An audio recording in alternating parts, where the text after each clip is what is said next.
absolutamente claro es que esta limitante elástica interna es una lámina elástica. Y una lámina se entiende como un conjunto de fibras elásticas que forman una estructura gruesa. De hecho, es bastante gruesa, uno la ve fácilmente, llega a tener una micra de espesor o más en los vasos que tiene gran desarrollo. Entonces, no es una fibra elástica. ¿Por qué razón les aclaro esto? Porque los vasos de tipo venoso tienen fibras elásticas en su túnica íntima, pero no tienen láminas elásticas, ¿ya? Entonces, esta lámina tiene una característica muy particular. Si nosotros recordamos el dibujo que hicimos antes, la túnica media, y ustedes se fijan acá en este cartón, la túnica media es avascular. No hay ningún vaso sanguíneo, los vasos sanguíneos están acá. Acá están los vasavasos, para usted que no le haya gustado el nombre, vasavasos. Aquí están los vasavasos en la adventicia. La túnica media no tiene. Por lo tanto, como dijimos que los vasos se nutren por difusión desde el lumen y por difusión desde la túnica adventicia, esta lámina elástica tiene una particularidad.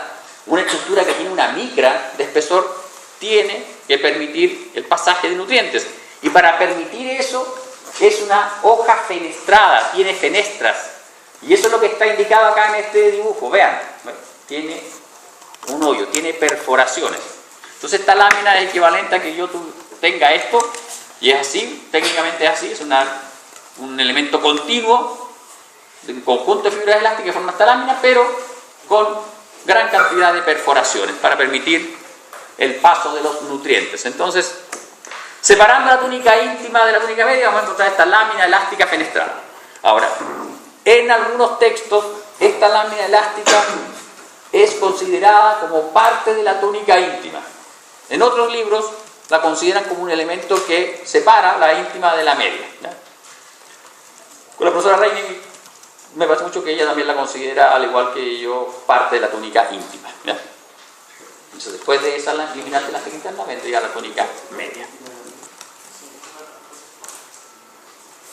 Pero nuevamente les aclaro esto por si en algún libro de fisiología aparece como que esa es una estructura que es parte de la túnica media. Eso depende nuevamente de los libros.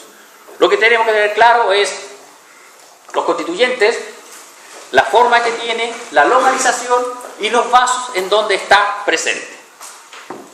Próximo. Bien, este es el endotelio. Las células endoteliales, ya dijimos, son un epitelio plano simple, bastante particular porque las células tienen forma alargada, ¿ya? ¿Ustedes se fijan? Las células endoteliales tienen forma alargada y se disponen en el vaso sanguíneo con su eje mayor paralelo al eje del vaso sanguíneo. ¿Para qué cree usted que puede ser esto? Porque si no copiamos cosas, para eso leemos el libro. ¿Cuál puede ser la idea funcional de esto? ¿De que se alargado? El paso de, por ejemplo, cuando hay una inflamación, puede ser más fácil pasar la fibres. No, o sea, no son alargadas, pero tienen uniones de sello. Además, no en todos los vasos sanguíneos se realiza pasaje de células desde el lumen del vaso hacia el tejido conjuntivo. Eso solo se realiza a nivel de las vénulas postcapilares y de los capilares. Los otros vasos, porque tiene sentido, o sea, pensemos en un monocito que quiere transformarse en macrófago por recibir un estímulo. No va a pasar la túnica media, músculo liso, o sea, el pobre muere antes de llegar. Entonces, eso solo se realiza en las vénulas postcapilares y en los capilares. Pero todos los demás vasos sanguíneos tienen así ordenado. ¿Por la resistencia al flujo? Exactamente. Ustedes todos manejan, todos los que manejan, ustedes se han acercado alguna vez a una plaza de peaje donde hay unas cintitas enanas, pero pasa el auto por esas cintitas enanas que están transversalmente dispuestas y el auto se interrumpe el flujo.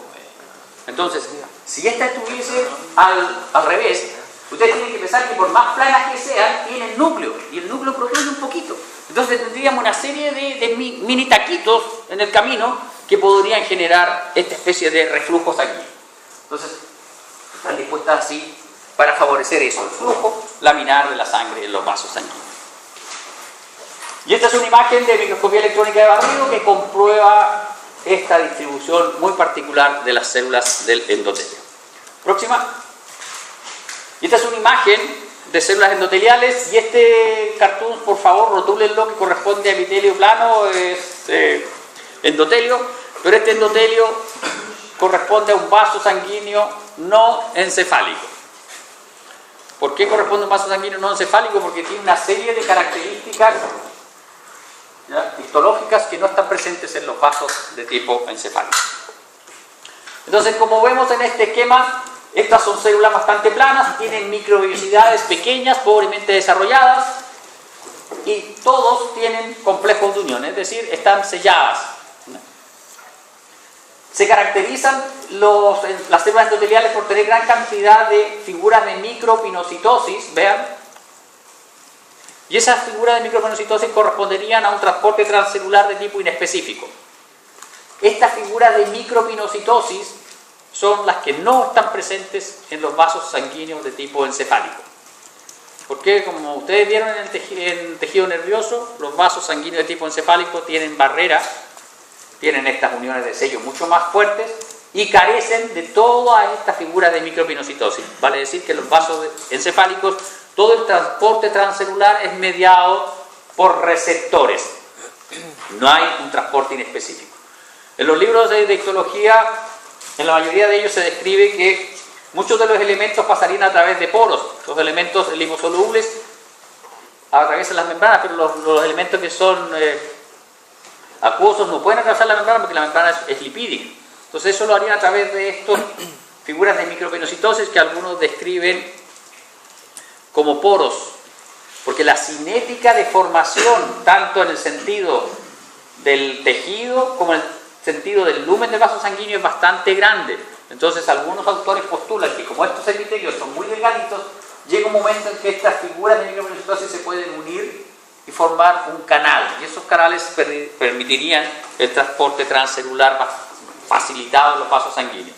Todo lo demás se realiza a través de receptores inespecíficos, como la megalina, por ejemplo, que está presente en muchos vasos sanguíneos, que lo que hace, la megalina es un receptor bastante promiscuo, une una serie de cosas, pero entre las cosas interesantes que une LDL, por ejemplo. LDL, que por ejemplo está relacionado con patologías del sistema cardiovascular. Cuando se acumula mucho LDL oxidado, se producen patologías, se producen